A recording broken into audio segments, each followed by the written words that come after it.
This video is going to cover the topic of creating a dividing fraction algorithm. Be sure you put the date at the top as well as the topic. The essential question of this video is, what rule can we create to multiply fractions? Just as we did with multiplying fractions, we want to see if we can come up with an algorithm. Remember that an algorithm is a mathematical rule or strategy that we can use. To create this algorithm, we're going to need something, a term in math that we call the reciprocal. The reciprocal is the name of a fraction that you get when you reverse the numerator and the denominator.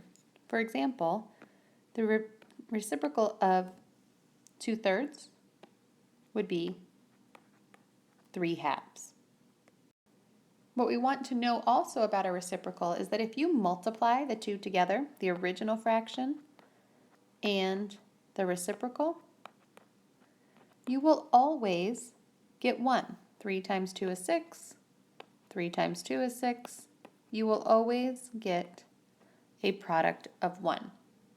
So that's something we need to keep in mind as we work on creating this algorithm, right? The key word is going to be reciprocal. Hopefully you remember that we had a question in an earlier video that was about 3 friends sharing 2/3 of a pound of popcorn.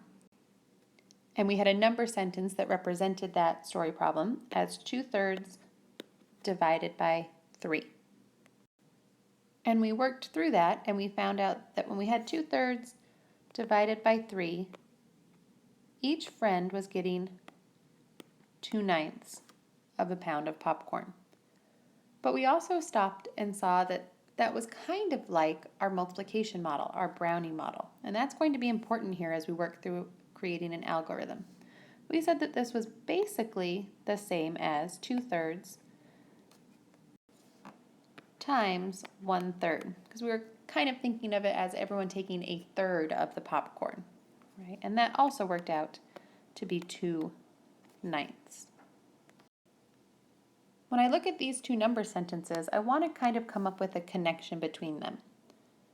And I notice that their first number in the number sentence is the same, 2/3. The second number is not the same, and of course the operation went from division to multiplication. But their answer in the end was the same. And if I take a look at this now, thinking about my new term reciprocal, maybe I can find another connection. It might not be immediately obvious, but if I do this and I say 3 is the same as 3 wholes, you might notice now that I have 2 fractions and they are the reciprocal of each other, right? We have 3/1 and we have 1/3. We've reversed the numerator and the denominator. I'm going to keep that in mind as I look at another example from an earlier question in an earlier video lesson. We had 3/4 divided by 1/4. And when we did that, we were trying to figure out how many hair ties I could make with 3/4 of a yard of ribbon. And I found that I was able to make 3 because 1/4 fit into 3/4 3 times. Let me look at this now and see if I do 3/4 and I use my reciprocal and I change this to 4/1, and instead of dividing I multiply, I'm going to get 12/4, but that again will get me to 3.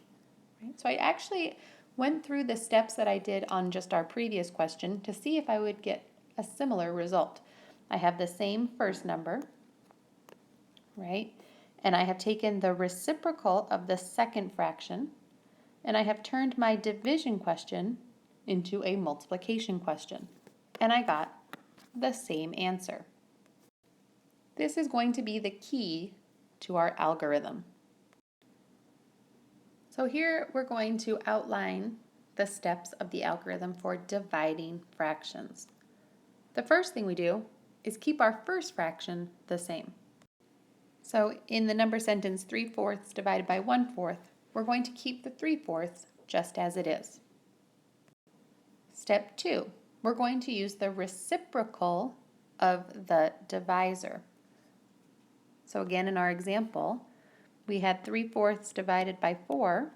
We're now going to use the reciprocal and make it 4/1. So we have the opposite fraction, essentially. Right? Now for step 3, since we have the opposite fraction, we're going to do an opposite operation. Whereas this started as a division problem, since we have done the opposite fraction, we're going to now do the opposite operation, and we're going to multiply. From there, you'll just follow your multiplication algorithm. So I'll do 3 times 4 is 12, 4 times 1 is 4, and simplify to get 3. Those are our steps for our algorithm.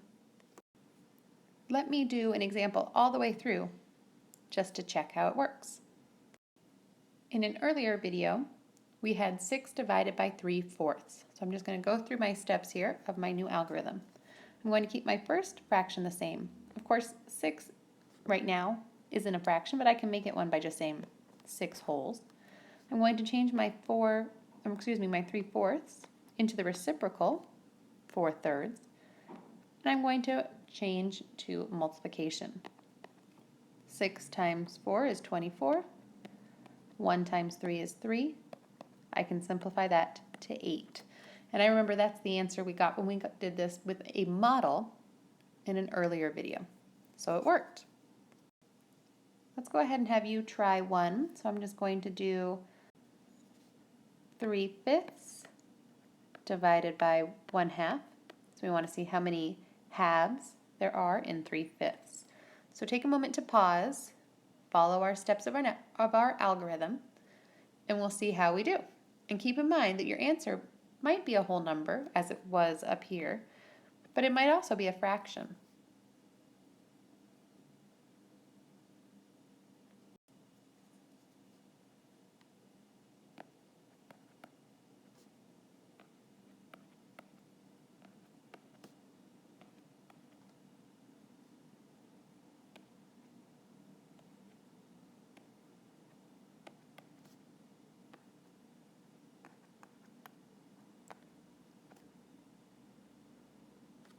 How'd you do? I found out that there was 1 1/5 halves that fits into 3/5. So 3/5 divided by 1/2 is 1 1/5. We'll work more on this, of course, together. But remember, our essential question was to try to find an algorithm that we could use to divide fractions, and we did just that.